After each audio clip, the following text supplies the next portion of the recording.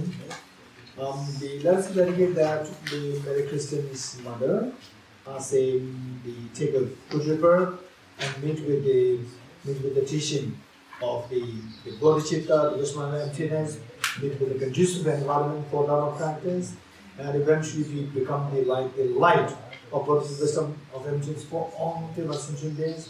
And likewise, everyone who is going through this, the last days of the life, and everyone who are passed away, and even your parents, our own parents who pass away, and your children, anybody who already passed away, let us pray that they all meet with the teaching Bodhisattva wisdom of emptiness, and then they become the light of the inspiration and the light of the happiness for all human sentient beings. I dedicate the manifest to work realization and these prayers of the Buddhist Bodhisattvas of 3 times, and with the whole of the doctrine, scripture, and insight. That all are through the force of this prayer, they will separate from the 4 roots of Mahavira, and amongst all the stations of power, this is Bodhicitta perfectly in 2 stages. For my true connections is not this way, and that we recommend after that this practice for a great length of time, may I become the chief living Buddha for all those whose lives this life is like good ignorance.